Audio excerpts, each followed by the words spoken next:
میرے ماں باپ بہت ضعیف تھے، میں روزانہ شام کو آ کر کے دودھ پلاتا تھا۔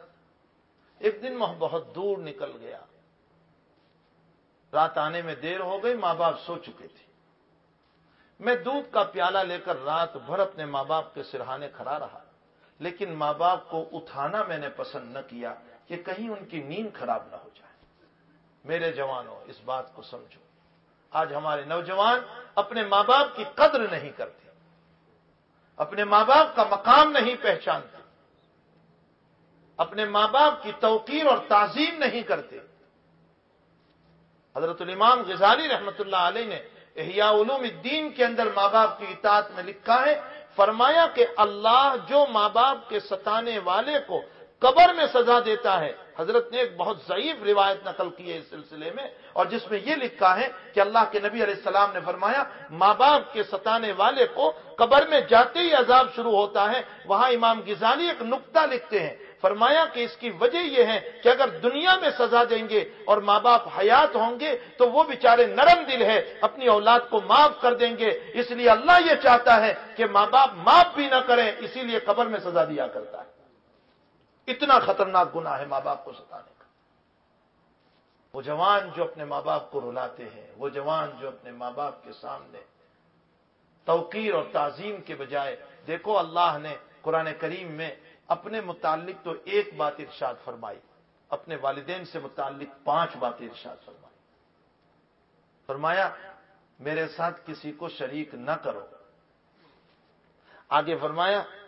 کہ اپنے والدین وبالوالدین احسانا، پہلی بات والدین کے ساتھ اس نے سلوک کرو۔ نمبر 2، اما یبلغن عندک الکبر احدهما او کلاهما فلا تقل لهما اف، دونوں برے ہو جائیں یا دونوں میں سے ایک برا ہو جائیں، ان کے سامنے ہوں بھی نہ کرنا۔ اف کا ترجمہ ہوں، اتنا بھی نہ کرنا۔ فلا تقل لهما اف ولا تنہرہما، تیسری بات ان کو جھڑکنا مت، تیری طبیعت کے خلاف ہو جائے تو بھی نہ جھڑکنا۔ حضرت مولانا عبید اللہ سندھی رحمۃ اللہ علیہ، آپ نے نام سنا، آزادی ہندوستان کے ہیرو ہیں، سوتنتر سیناپتی جو کہے جاتے ہیں نا۔ ہمارے جوان تو تاریخ بھی بھول گئے کہ ہمارے اکابر کی کیا قربانیاں ہیں۔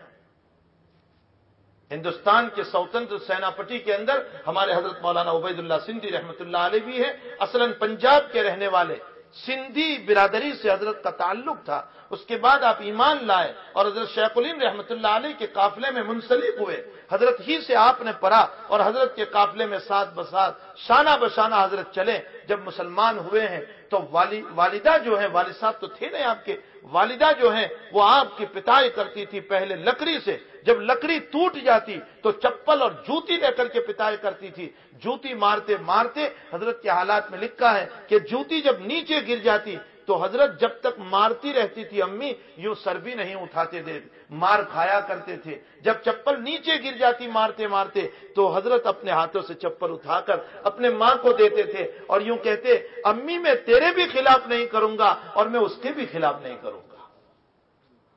اس کا ایمان ہے میں اس کے خلاف نہیں کروں گا اور میں تیری عزت کو ضرور باقی رکھوں گا، میں تیرے سامنے نہیں بولوں گا۔ ولا تنہرہما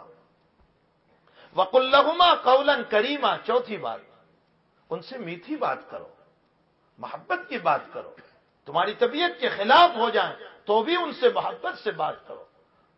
اور آگے فرمایا 5ویں بات واخفض لہما جناح الذل، فرمایا ان کے سامنے اپنے آپ کو مٹا دو، جھکا دو۔ اور 6تھی بات آگے فرمایا وقر رب ارحمہما کما ربیانی صغیرا، اے اللہ میرے بچپن میں میں کسی کو پہچانتا نہیں تھا، میرا باپ مجھے بخار میں اٹھا کر لیے پھر رہا تھا اور میری ماں میری وجہ سے سوتی نہیں تھی، اس نے اپنے خون کو دودھ بنا کر کے مجھے پلایا تھا، میری بے چینی اس کی بے چینی تھی، میرا تڑپنا اس کا تڑپنا تھا، میرا جاگنا اس کا جاگنا تھا، اس نے میرے لیے سب کچھ قربان کر دیا تھا، حتیٰ کہ جب وہ مجھے دودھ پلا رہی تھی اس دودھ کے عالم میں میری بیماری کے خاطر اس نے اپنی طبیعت کی چاہی ہوئی چیزوں کو بھی کھانا چھوڑ دیا تھا۔ اے اللہ آج وہ برے ہو چکے ہیں یا قبر میں پہنچ چکے ہیں، اے اللہ جیسے انہوں نے بچپن میں مجھ پر رحم کیا تھا تو ان پر بڑھاپے میں یا قبر میں رحم فرما۔ اپنے متعلق ایک بات کہی، وَقَضَىٰ رَبُّكَ أَلَّا تَعْبُدُوا إِلَّا إِيَّاهُ، ایک بات، اور والدین سے متعلق 6 بات کہی، وَبِالْوَالِدَيْنِ إِحْسَانًا إِمَّا يَبْلُغَنَّ عِندَكَ الْكِبَرَ أَحَدُهُمَا أَوْ كِلَاهُمَا فَلَا تَقُل لَّهُمَا وَلَا تَنْهَرْهُمَا وَقُل لَّهُمَا قَوْلًا كَرِيمًا وَاخْفِضْ لَهُمَا جَنَاحَ الذُّلِّ مِنَ الرَّحْمَةِ وَقُل رَّبِّ ارْحَمْهُمَا كَمَا رَبَّيَانِي صَغِيرًا۔ قرآن میرے جوانوں آپ کو تعلیم دے رہا ہے کہ جس نے اپنے ماں باپ کو رلایا ہے وہ تیار ہو جائے ذلتیوں کو برداشت کرنے کے